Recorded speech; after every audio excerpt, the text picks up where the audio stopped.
I never imagined my life would take this turn. My name is Rita, and this is my journey. I was born to hardworking farmers who instilled in me the importance of diligence from an early age. Our days began before dawn, tending to animals and crops. Life was simple then. I would go to school, return home, and help out on the farm. Weekends were devoted to family time and catching up on chores. I didn't know any other way of life, nor did I want to. Everything changed when I graduated high school. My parents, bless their hearts, dreamed of more for me than a life on the farm. Rita, my dad said one evening as we gathered around the dinner table, "Your mom and I think you should go to college." Just like that, my world expanded. I packed my bags and moved to the city, a place so foreign it felt like another planet. College was an adventure. The classes were engaging, but it was the people who truly opened my eyes. I met kids from diverse backgrounds, each with dreams and ambitions I had never considered. And then I met Jack. We crossed paths in my second year. He was charming, confident, and unlike any farm boy I knew. Jack had a clear vision for his future, or so I thought. "Life's too short to waste working yourself to the bone," he'd say, lounging on the grass outside the library. "We should enjoy ourselves while we're young." I was captivated. Here was someone who viewed life as an adventure, not just an endless cycle of chores. We began dating, and before long, marriage became a topic of conversation. When I told my parents, they were cautious. They wanted to meet Jack, to get to know the man who had stolen their daughter's heart. "He seems nice enough," Dad said after Jack's first visit to the farm, "but there's something. I don't know. Just be careful, Rita." I dismissed his concerns. What did my old-fashioned father know about modern love? Jack was perfect, and we were destined for a perfect life together. My parents, bless them, paid for our wedding and even helped us secure an apartment in the city. "We want you to have a good start," Mom said, her eyes misty. "Thanks, Mom and Dad," I replied, hugging them tightly. "I promise I'll make you proud." As Jack and I stood at the altar, exchanging vows and rings, I believed my life was set. I had a loving husband, a good job in the city, and a bright future ahead.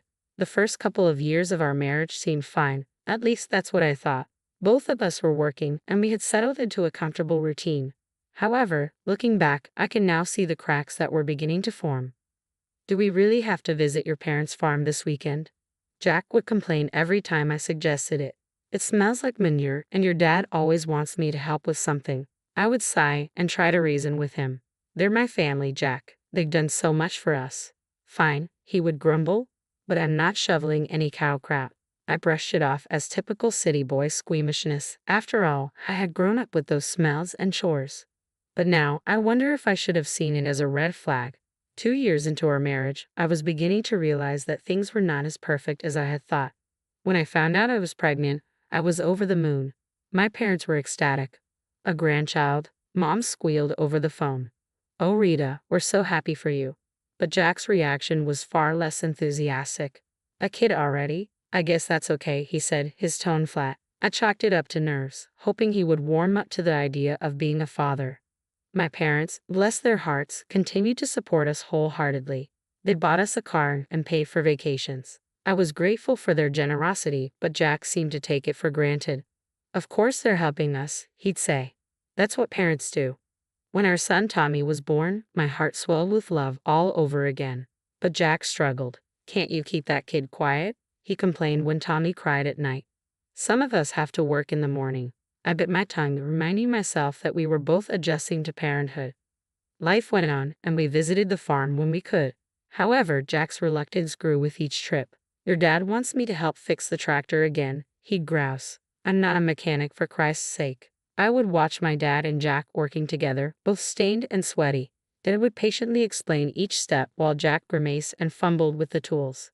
Then tragedy struck. Within a year, both my parents passed away. I was devastated. "They're gone, Jack." I sobbed into the shoulder. "I can't believe they're gone." He patted my back awkwardly. "It'll be okay. At least they left us the farm." His words jolted me. The farm, my family's legacy, and all he could think about was what we had inherited. In the midst of my grief, Jack dropped a bombshell. "We should sell the farm," he said one night over dinner. "We could buy a big house in the city and live like kings." I wanted to argue and fight for my family's legacy, but I was exhausted, worn down by grief and the demands of motherhood. Wasn't a wife supposed to support her husband's decisions? "Okay," I said quietly. If you think it's best. Just like that, with a few signatures on some papers, my family's history was sold off to the highest bidder. The money went into our joint account, and Jack was like a kid in a candy store. We're set for life, Rita, he crowed. No more slaving away at work. We can do whatever we want. I nodded and smiled, trying to ignore the hollow feeling in my chest. This was what Jack wanted, and as his wife, I felt I had to support him, right? Life after selling the farm was different. The money cushioned us nicely, and I'll give Jack that. We didn't have to work as hard anymore. We both cut back to part-time hours, and for a while, it felt like we were living the dream. But as the years went by, things began to shift. As the years passed, I began to notice a troubling shift in Jack. He had never been a hard worker, but now he seemed to lose all motivation.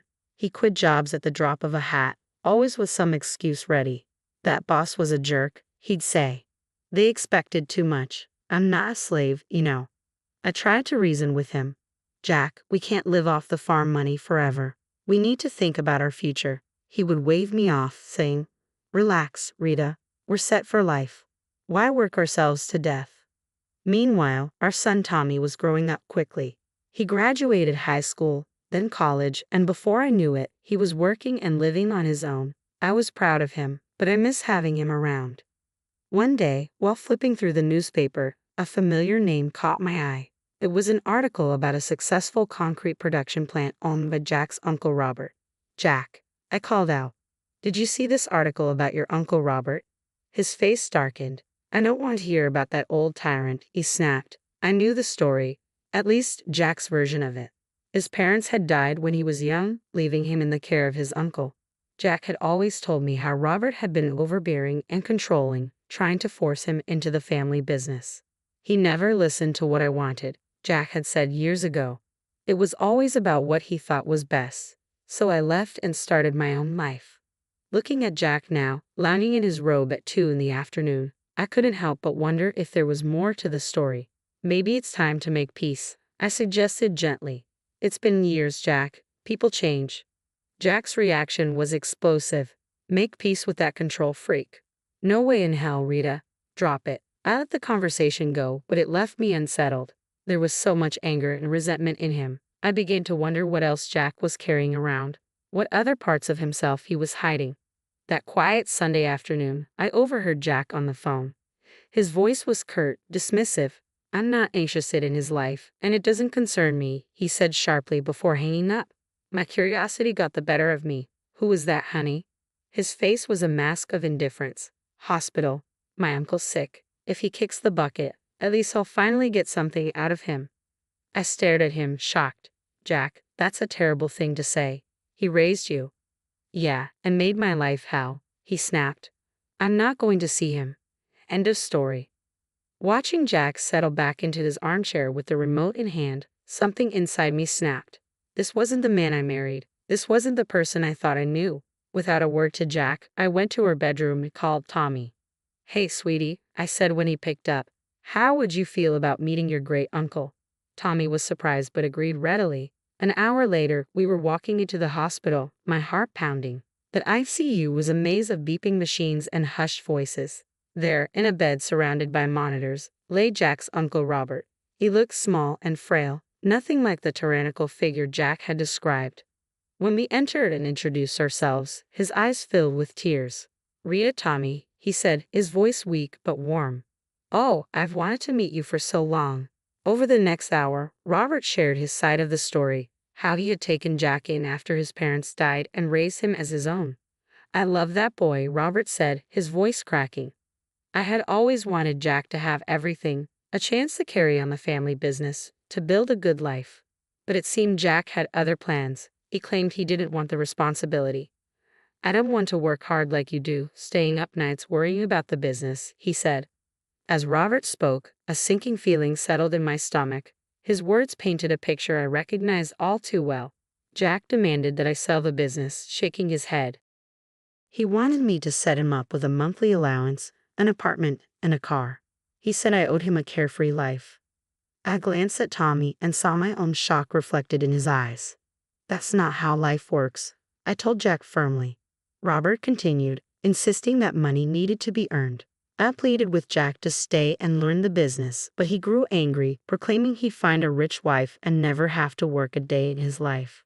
As I sat in Uncle Robert's hospital room, memories from the past decade began flooding back, fitting together like pieces of a puzzle. I saw our life together in a harsh new light. Jack had never held a job for long. He always chose part-time work, frequently calling in sick or taking countless days off.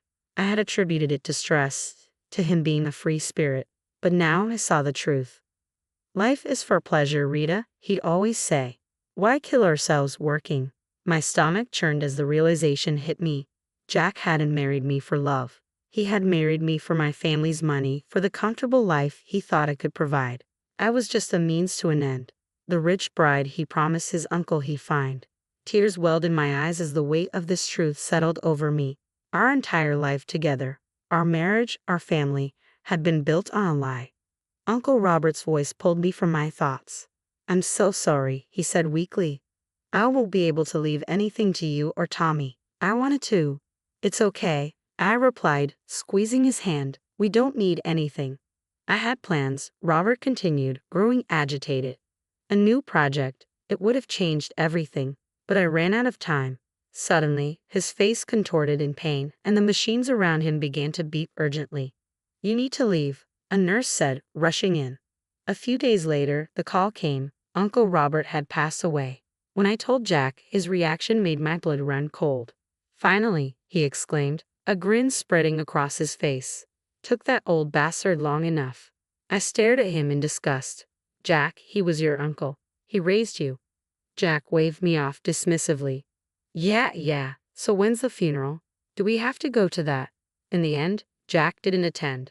Tommy and I organized the funeral ourselves, a small, dignified affair that I hoped would make Uncle Robert proud. While I grieved for a man I barely knew, my husband was at home gleefully calculating his newfound wealth. The estate's got to be worth at least $10 million, he mused, his eyes gleaming with anticipation.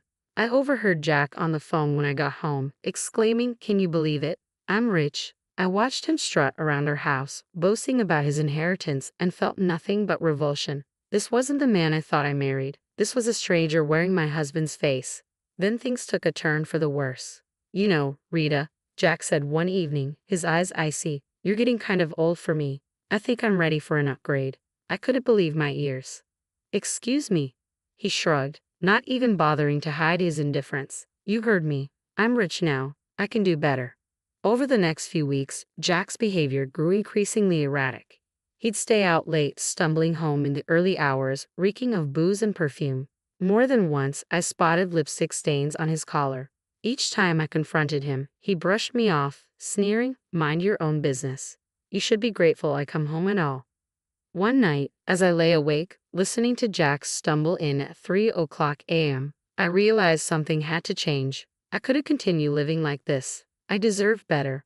But more importantly, I needed to uncover the truth about Jack, about the inheritance, and about the life I thought we built together. The morning after yet another night of Jack coming home at dawn, I'd had enough. Where were you? I demanded, my voice trembling with anger and hurt. Jack squinted at me through bloodshot eyes, narrowing them in disdain. None of your damn business, Rita. You should be grateful I even come back. His words struck me like a slap. Grateful? Is that what you think our marriage is? Ignoring my question, Jack fixed me with a calculating gaze. So, how much is left from your parents' inheritance? We must have some savings, right? His sudden change of topic caught me off guard. Jack, we've spent it all. The accounts are empty. His face twisted into a mask of disgust. Empty? You've got to be kidding me. He paced the room, muttering to himself before turning back to me, eyes colder than before. Well, I guess that's it then. I'm done here. Done with you. Before I could respond, the front door swung open, and Tommy walked in, his eyes widening as he took in the scene. Instantly, Jack's demeanor shifted. He plastered on a fake smile and approached our son. Tommy, my boy, just the person I wanted to see. I need you to sign something for me, Jack said, pulling a document from his pocket and thrusting it at Tommy. It's just a formality. You're renouncing any claim to Uncle Robert's estate. Since there's no will, it all comes to me anyway. Tommy looked at me, confusion evident on his face. I nodded, and without hesitation, he took the paper and signed it. Jack's grin was triumphant as he snatched the document back. Then, as if a switch had been flipped, he turned to me, all pretense stripped away. "I want a divorce," he announced, his voice cold and flat. "I never loved you, Rita.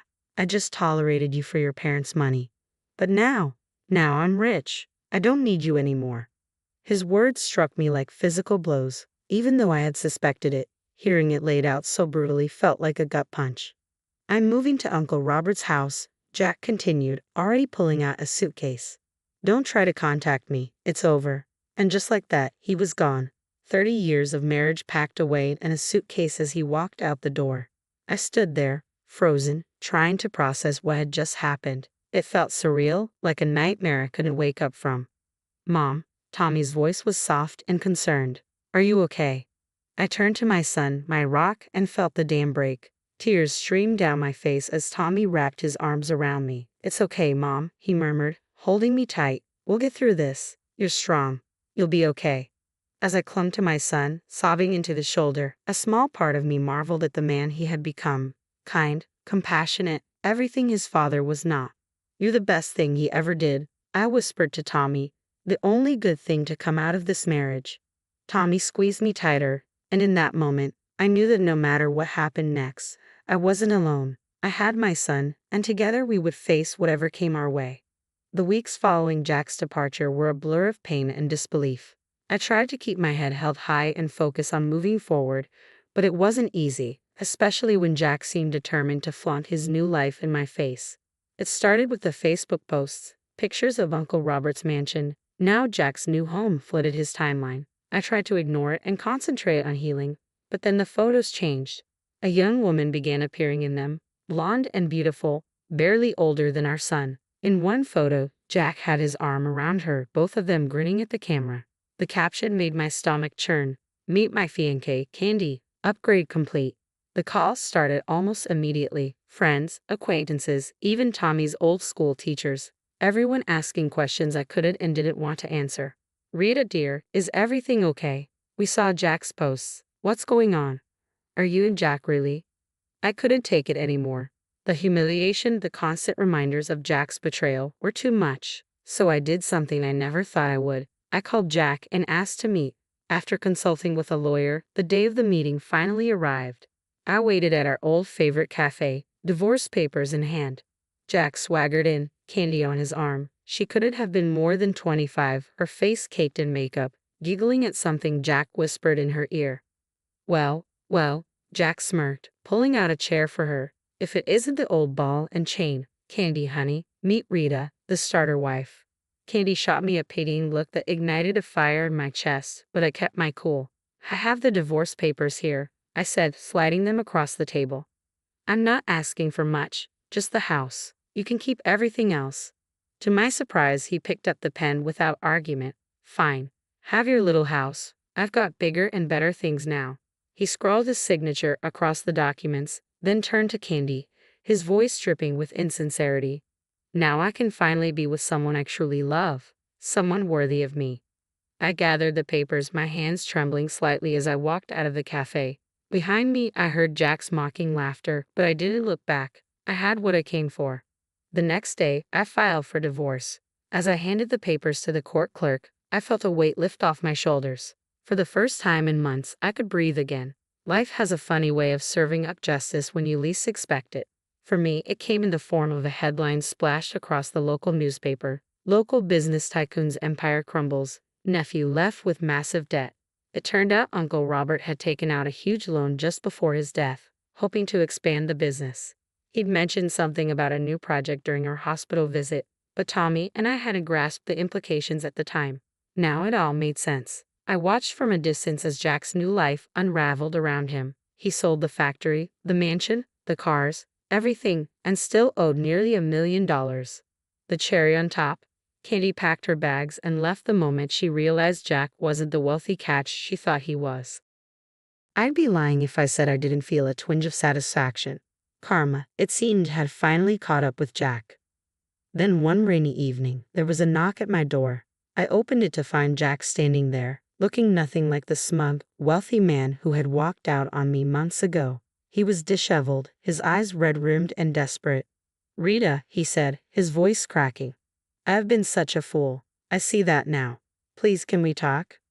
Against my better judgment, I let him in. For the next hour, I listened as Jack poured out his heart. He told me how he'd lost everything and how he had finally realized what truly mattered in life. I was wrong, Rita, he said, his eyes pleading. So wrong.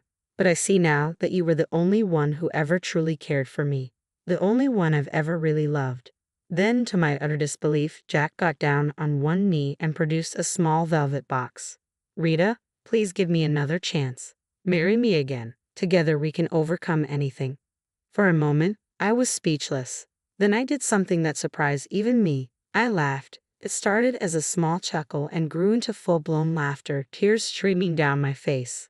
Jack's expression fell. What's so funny? When I finally caught my breath, I looked him straight in the eye. Oh, Jack, did you really think it would be that easy? That you could treat me like garbage, throw me away, and then come crawling back when things got tough? His expression darkened. Now listen here, he snarled, jumping to his feet. This is my house too. I have rights.